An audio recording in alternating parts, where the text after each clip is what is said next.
For more than 20 years, I've been obsessed with guitars. From playing them, to working on them, to buying and collecting them, I've built quite the collection of awesome custom guitars. Now, I'm turning my passion into a profession by seeking out old, beat-up guitars and giving them new life, all while trying to make a profit. I'll be searching everywhere for used gear that I can refret, rewire, repaint, whatever it takes to make it a real shredder. This is Trash to Thrash. Hey everybody, welcome to another episode of Trash to Thrash. I'm Mark Murray, and today we're going to be continuing working on a couple of guitars I started last week.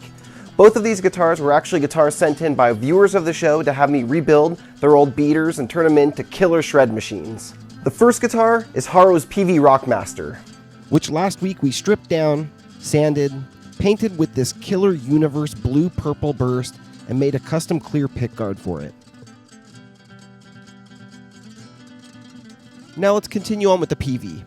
After spraying the color and letting it dry for a few days, I brought it back to the spray booth and sprayed some clear on it. For the clear, I used a 2-part polyurethane through my HVLP, or high volume, low pressure gun, and air compressor. Last week, I painted the headstock and replaced the logo, so this week I shot the clear on the headstock.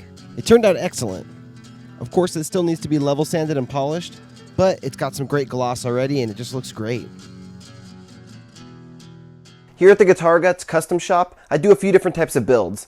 The first would be a full custom, where I go out, I pick the guitar, I pick all the parts, and I just go for it, put it all together.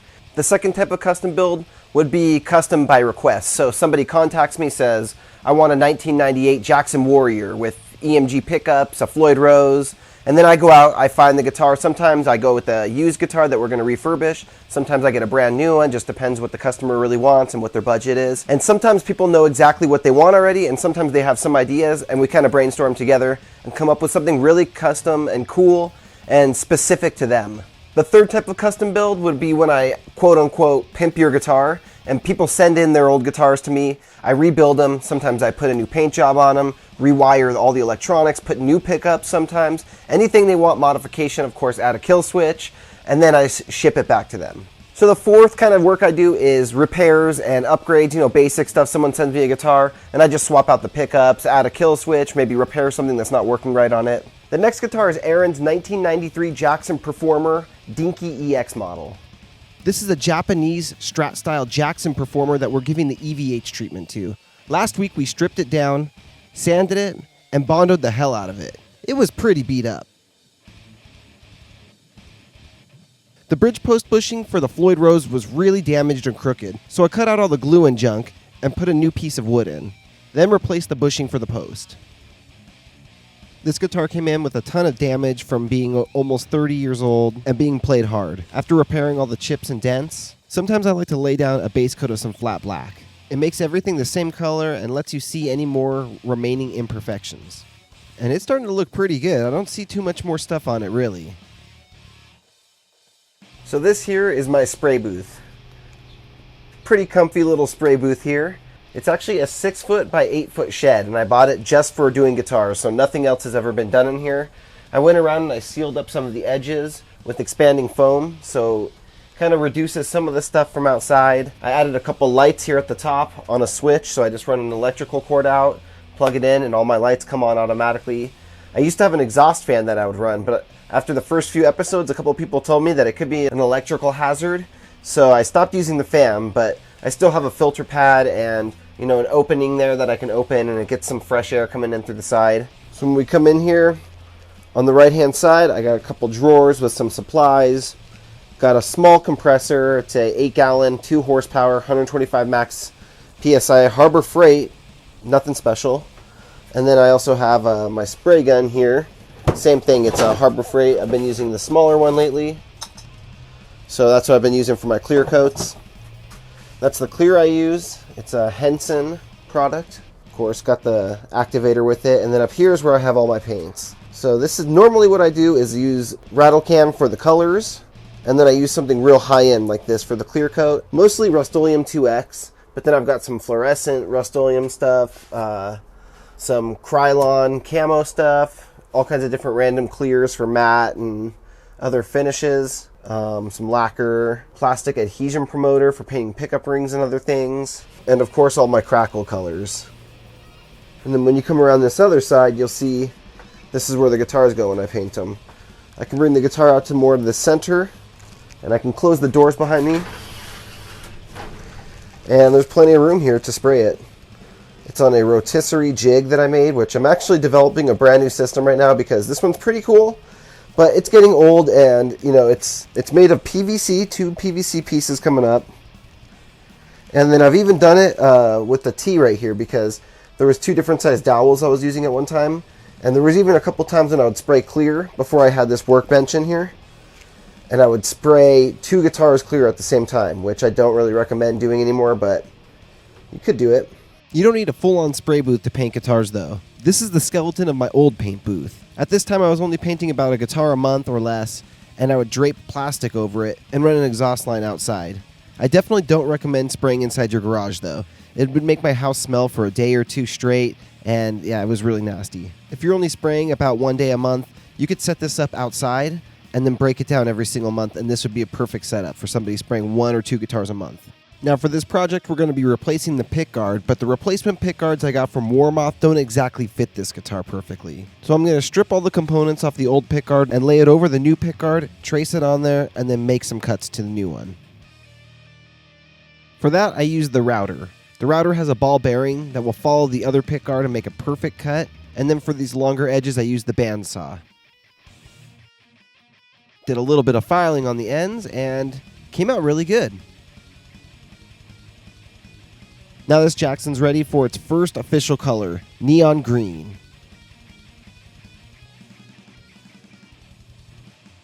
Oh man, I love neon colors. The old guitars of the 80s are some of my favorite guitars, and this one looks so good already in green. Makes me think maybe I need a neon green guitar in my collection.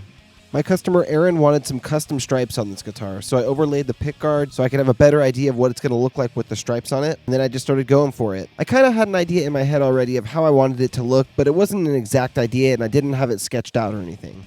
My customer Aaron said he wanted it something like Eddie Van Halen's striping, but not an actual Eddie Van Halen stripe pattern, and he said to go crazy with it and make it me. This here is what I ended up coming up with, and I think it looks really cool, but we'll really know what it's going to look like after I spray on the navy blue with the neon green striping coming through. Without doing a Photoshop or something, I don't really know exactly what this stripe pattern is going to look like. I mean, you get a good idea from the tape that's on there right now, but it's not going to be the same as seeing the real colors in person. And this thing looks insane.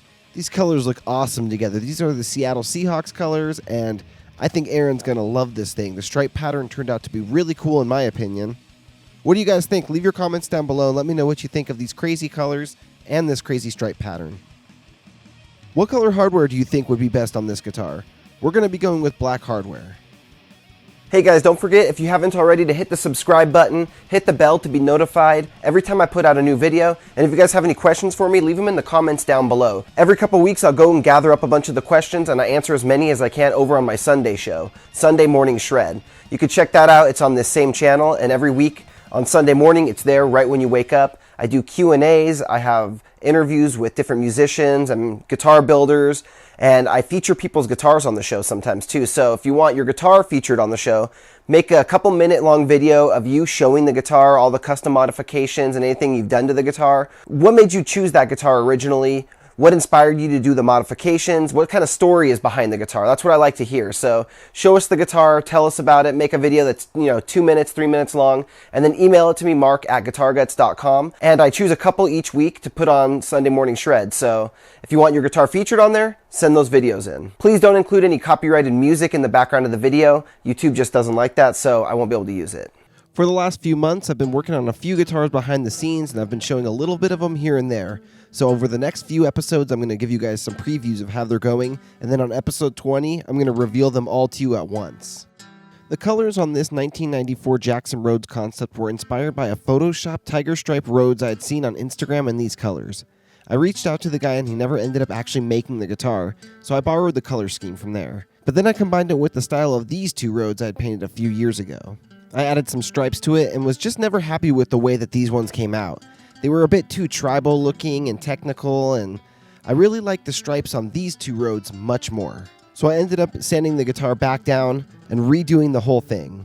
So it's been sitting teal and purple like this for a few weeks, and now it's time to add some stripes to it. To make these types of stripes, I clean the table really well and lay out a piece of tape. Then I manually draw the stripes on with a pencil. So the pattern is hand striped and unique to every guitar. Then with the sharp X-Acto blade, I trace them out. This step requires a lot of patience, and so does this. Pulling the tape up after it's pushed down and it's sticking and there's all these small, thin lines, it's very easy to tear, and you have to go really slow and pull it up, and then carefully place it across the guitar. On this guitar, since there's bursts throughout the front of it, I'd really like to keep some of those transitions. Those are my favorite parts. So I focused most of my thicker stripes across the transitions where it's teal and purple. For many people, this step would be very tedious. To hand draw all these stripes, trace them out with an X-Acto blade, and then place them on the guitar took over an hour. But in the grand scheme of building a guitar, an extra hour to get a really cool paint job is nothing. After it's looking good, it's time to go into the spray booth. Last time I just did black stripes, but this time I decided to do metallic black with gold and kind of a purplish flake to it. I used Perfect Match paint by Duplicolor. It's actually the metallic black that you'd see on a newer Volkswagen. And here it is unwrapped. To me, this looks so much better than before. What do you guys think? I think this looks awesome. I really didn't like it before, and now I'm totally into this finish. Let me know down below what you think. Left is the new finish, and the right side is the old finish. The old finish had a much more tribal-y look to it, and just looked kind of weird to me. I never liked it, but I like the sharpness of the left. So let me know down below in the comments, which one do you like better, or does it not even make a difference? Are they almost the exact same to you? Hey, check this out, guys. This is the new Guitar Guts pedal. It's finished in this awesome matte black with blood splatter, Guitar Guts signature style finish on it. It was designed by me and built by my friend Matt in the UK at Goliath Studios. And what it does is it's got two buttons at the bottom here. It's got boost and kill. And it does my two favorite things to put into guitars. It's got a kill switch and a booster built in. This knob here controls how much boost you get. So if you crank it all the way up, you're gonna get a ton of boost.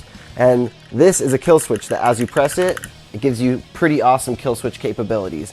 So if you're ever playing and you're not on your guitar that has the kill switch and you need it for a certain song, here it is on your floorboard now. If you ever need an extra boost to get some killer sustain, it's on this thing too. It's a great pedal. Matt did an amazing job building them, and it's gonna look awesome on your pedal board. So you can get one by going to guitarguts.com, and there's gonna be a link at the top that says guitars for sale. Click that and you're gonna see the pedal amongst all the guitars I have available right now. All right, guys, thanks so much for watching. I really appreciate it. Please leave your comments down below and hit that thumbs up button. If you haven't already, hit the subscribe button and hit the bell to be notified every time I put out a new video.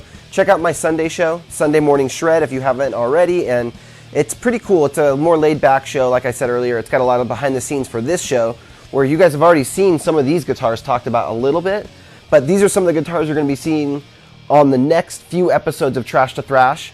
Right now we're leading up to episode 20. This is episode 15, so episode 20 there's going to be a couple really big reveals, a couple guitars that have been in the background for a long time, like the Roswell, the Tiger Teal Purple Jackson Rhoads, the Crackle Kelly.